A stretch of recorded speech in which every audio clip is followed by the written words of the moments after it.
Good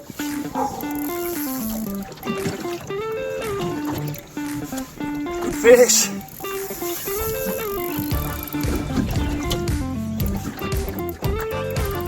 This is another fish over 60.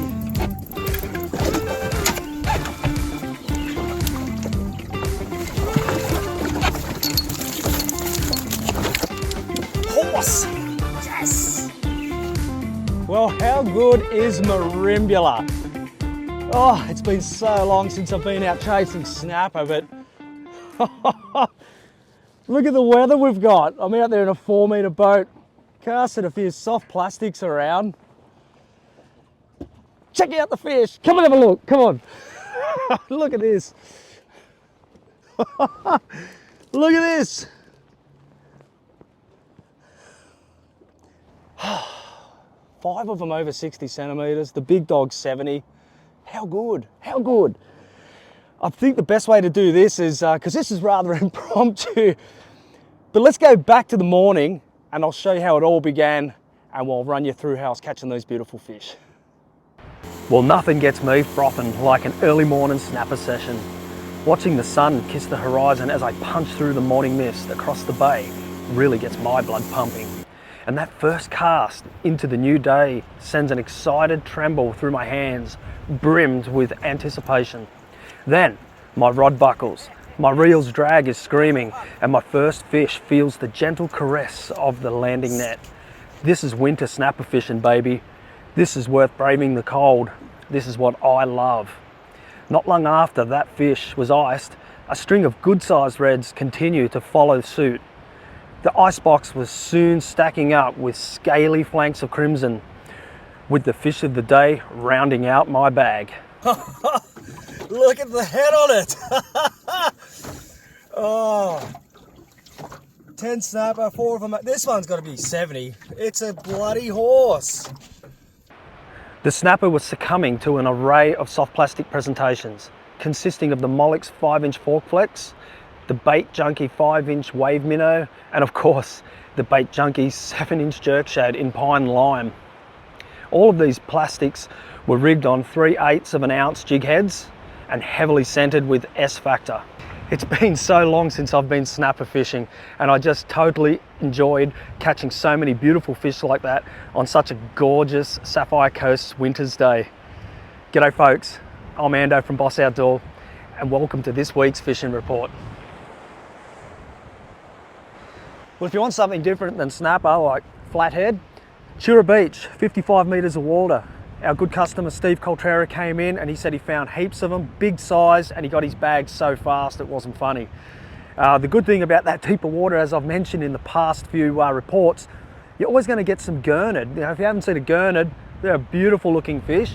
But what I also hear, there are a few latchet out there. Now, if you don't know the difference between a gurnard and a latchet, they're hard to pick, but the latchet's more of a silvery body with really sharp spines on his nose, where the gurnard is more colourful, I guess, and probably a little softer and rounder on the nose, but both delicious eating. Anything that comes out of the deep water is absolutely fantastic.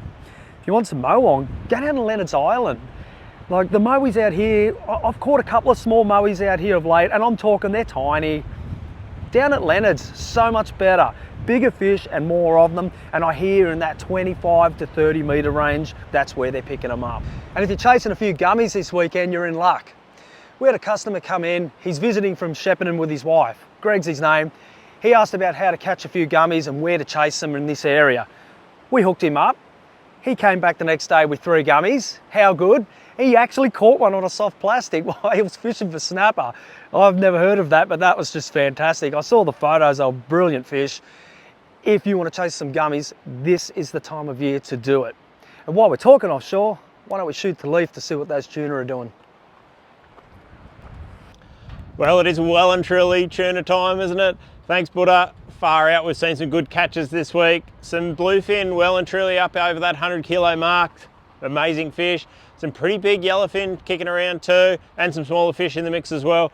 We've seen that slack, good water move slowly down the coast. So it was sort of Ulladulla, and it's now probably off Bermagui, I reckon, by now. So pretty much get out the front, head a bit north of Marimbula, and you're going to get into that nice water. and hopefully come up tight with the yellowfin tuna. So we've got a bit of wind and rough weather today and tomorrow, and then hopefully we see some better conditions over the weekend.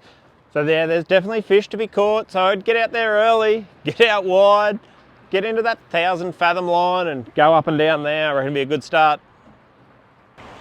Well, our beautiful Sapphire Coast estuaries have been challenging to fish of late, but you can still catch a fish.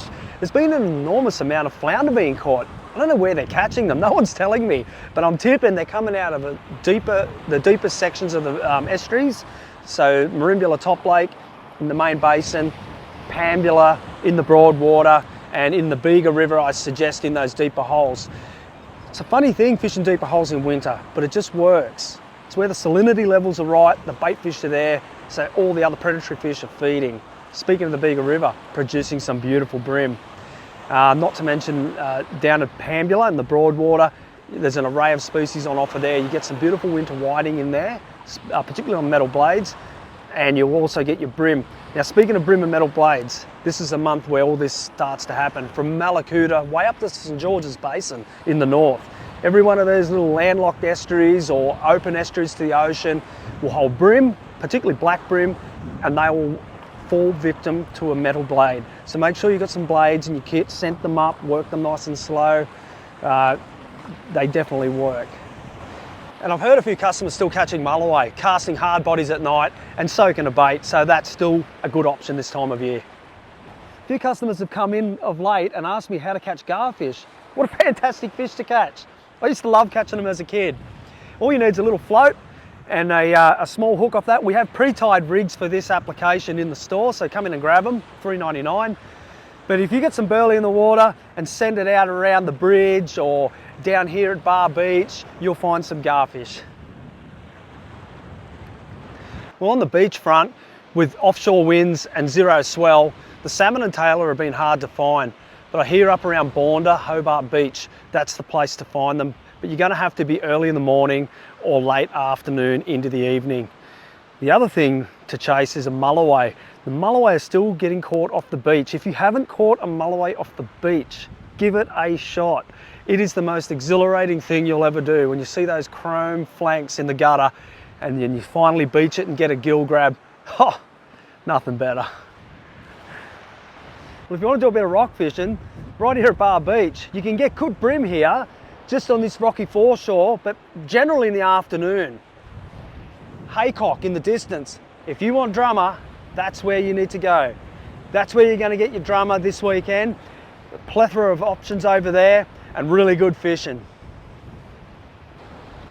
So if you're after some luderick or blackfish as we know them, around at Short Point, there's quite a few schooling around in the shallows, eating the weed off the rocks at high tide. So keep that one in mind. Well, that's it for this week's fishing report. If there's anything else you need to know, whether it be camping, fishing, or anything outdoors related, come in to Boss Outdoor so we can hook you up.